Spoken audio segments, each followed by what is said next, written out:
guarding the pick and roll. We've been, I think, doing a good job making sure that we collapse the paint and then force him to take outside jumpers. It's a little tight back. Jeez. All right. Bones aren't as flexible as they used to be. Right.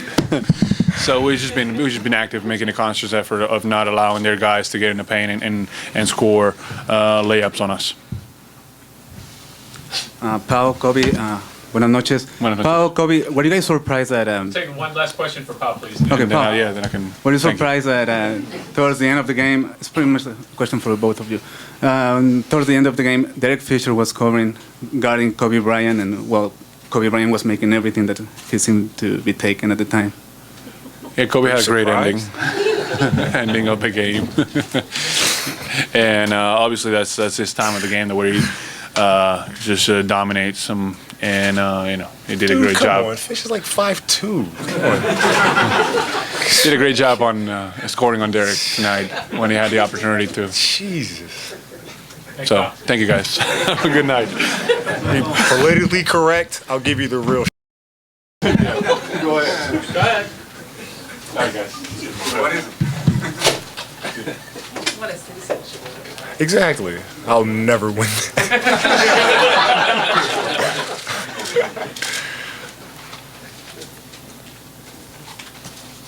Can you talk about having 2 games in a row that you really grinded out? Obviously, last one you didn't get the win, but I mean the pace. Can you talk about the Lakers dictating the pace so far? I mean, it's 2 games in a row now. We've controlled the tempo. We've done a really good job controlling the pace of the game and being physical.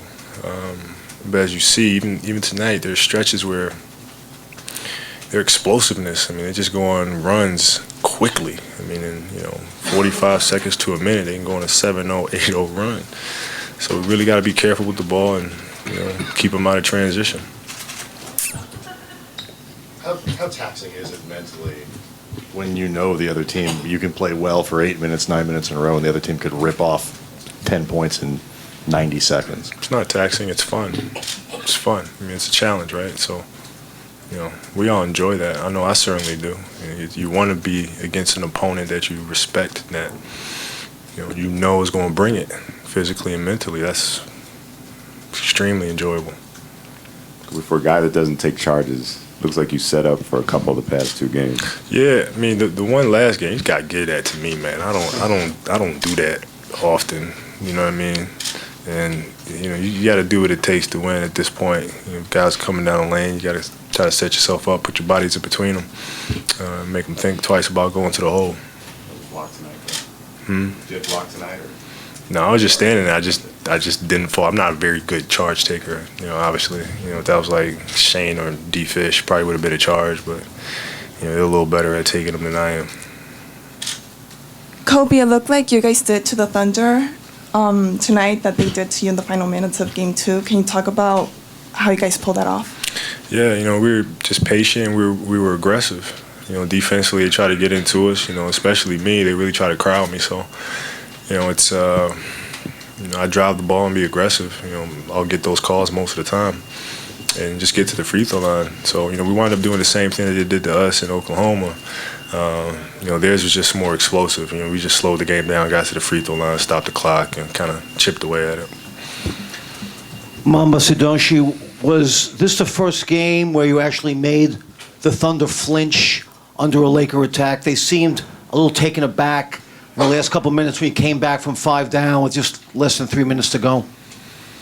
Man, I don't know if they were taken aback by it. I mean, this team, that we're playing really just seems to just go out there and just play. They don't really seem to get, too high or too low. They just go out there and do their jobs. So I don't know about that, but we just got to win. That's it, pure and simple. Kobe, what's your take on the back-to-back at this point? Sometimes it seems like it's forever between these playoff games. Can it actually be a benefit, the fact that you will be back here in less than 24 hours? Yeah, I mean, you just show up ready to work, ready to play. I mean, it's have your big boy pants on, leave your diaper at home. Kobe, can you talk about that sequence in which Fisher guarded you down the stretch? Obviously, you guys have played against each other so often in practice. What was going through your head? Same result. There's all the times we played one-on-one in the gym by ourselves. No different. I love him, but he's a midget. Kobe, how much was this fourth quarter performance fueled by the last game? I'm sure you won that last shot. You looked upset, but how much did it mean to hit those free throws and come through for your team in the clutch? No, I mean, didn't mean much to me. I mean, look, man, you got to take the good with the bad, man. That's what I think. Mentally, that just doesn't bother me. There's going to be games where I win them. There's going to be games where I lose them.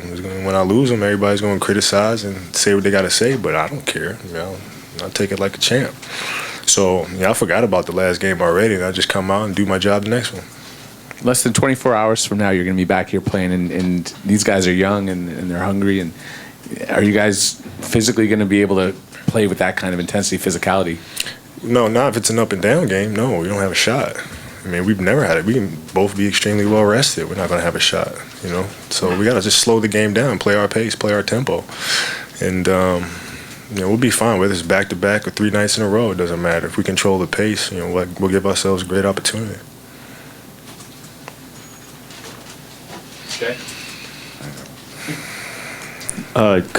Kobe, Drew tonight was really, really good defensively and almost perfect at the line despite his shot not falling. And there's been times throughout this season where his offense isn't coming. He's had trouble staying engaged in games. How significant is that for his growth as a player and for what you guys need that he was able to do that? It's great for him. It's shows a lot of professionalism and also a lot of growth, and understanding in a situation what we need him to do. Even if you're not shooting the ball well, you're going to have to do other things. We talked about that a little bit too. I brought up my game in the finals, against Boston, Game 7. I couldn't shoot the ball either. But you got to find other things that you can do to help contribute and put your team in a position to win. Okay, let's do the last question. It seems like in this series, even in the last series, it seems like you're deferring more. Is that fatigue? Or is it just good defense that they're playing against you? No, it's good defense. They try to crowd me and surround me and force other guys to shoot the ball, and they're long and they're active. So if it's not for, I could just finish running a marathon. I'm still thinking shoot first. It's just that's just how I am. That's you know what I mean. So if the defense is sitting in there and they're crowding the lane, my guys are wide open. I got to kick it to them.